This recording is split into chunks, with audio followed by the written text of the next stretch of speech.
Welcome to Faculty Insight, brought to you by Harvard Extension School in partnership with ThoughtCast. I'm Jenny Attia, and I'm speaking with Allan Ryan, the Director of Intellectual Property at Harvard Business School Publishing, a member of the American Bar Association's Committee on the First Amendment and Media Litigation, and also an instructor at Harvard Extension School. Allan Ryan, you teach a course here called The Constitution and the Media. It couldn't be more timely with the recent WikiLeaks release of secret documents. How would you characterize the mastermind behind WikiLeaks, Julian Assange?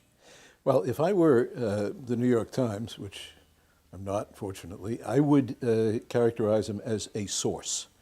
Because when you're talking about a source, not a partner, not a colleague, not a journalist, you're talking about a source, you can put some distance between yourself, the newspaper, the Times in this case, and whoever it is you're dealing with. It's like police and informants. And the Times has gone, I think, quite explicitly to the point of saying, we didn't collaborate with him, he just gave us some stuff, and we took it from there. And we don't even get along with him. They don't even like him anymore. But they have a lot of good, they get a lot of good ink out of it, that's for sure. But what about you? Are you a supporter, a detractor? Is he a hero or a criminal? Well, I'm not sure he's a criminal. I don't think he's a criminal.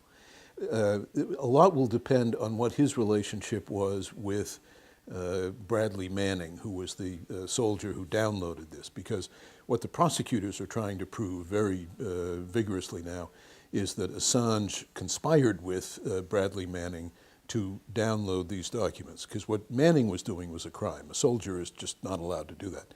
What Assange is saying is, no, Manning is my source. He was acting completely on his own. He just dumped these things in our inbox. So it'll be very interesting to see how that plays out, but I would not want to be Julian Assange right now. I think it's a tough position for him to be in. Or Bradley Manning, who's in jail. Or Bradley Manning, who's at Fort Leavenworth, yes. You don't want to be him either. Well, to put this in context a bit, just a few days ago, Osama bin Laden was killed. Yep. And the courier who unwittingly led the CIA to his compound was mentioned in the recent WikiLeaks release of the Guantanamo files. He was, yes.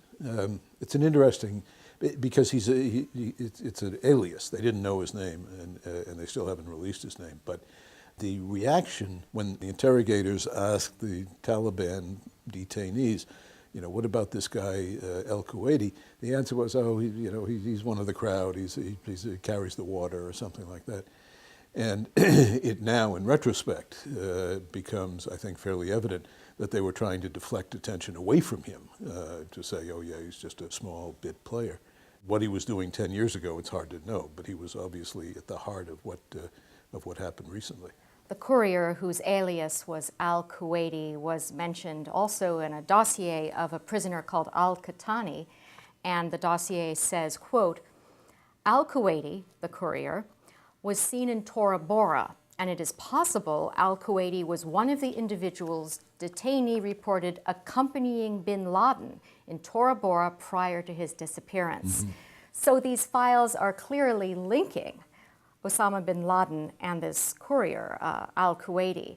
What if this had been a red flag and this information had compromised or sabotaged the mission? How would Assange be viewed then? Well, he wouldn't be viewed with a lot of fondness by the American intelligence community, I'm sure. But the interesting thing is a lot of people compare this to the Pentagon Papers case of 40 years ago now.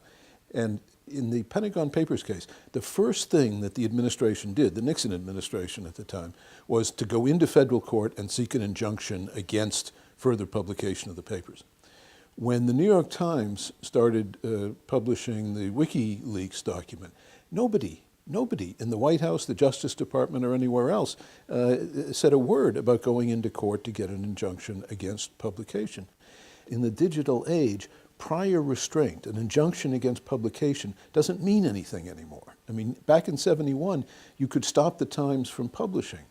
In 2011, There are 1,000 mirror sites for WikiLeaks. You couldn't possibly shut them all down, even if you had the authority to do it. So that, I think, when we talk about the Constitution and the media, and we say how have things changed as a result of technology in the digital age, that seems to me a very concrete example. Last question, Allan Ryan. Is Julian Assange, in your view, a journalist? And is WikiLeaks a news organization? No. No, he would like to call himself a news organization. In fact, if you go on his site now, you will see many references to, our journalists and this media organization. Because what he is trying to do is to position himself in a position where he can claim the protection of freedom of the press and the First Amendment. The irony of it is, at least in the United States, you don't have to be a reporter or a journalist or a publisher or anyone else to claim freedom of the press. The Supreme Court long ago said the freedom of the press is the same for everybody. A reporter has no more or less freedom under that clause than any other person in the country. And one of the things that's interesting is when they announced that, the only way other people could actually get their views out was through the mimeograph machine or the soapbox. Now, everybody with a computer is a blogger, a journalist. I mean, the point that you don't have to own a press to claim freedom of the press, I think is way more relevant now than it was when the Supreme Court announced it, a generation ago. Allan Ryan, thank you very much. Thank you. My pleasure. You've been watching Faculty Insight, brought to you by Harvard Extension School in partnership with ThoughtCast. I'm Jenny Attia. Thanks for joining us.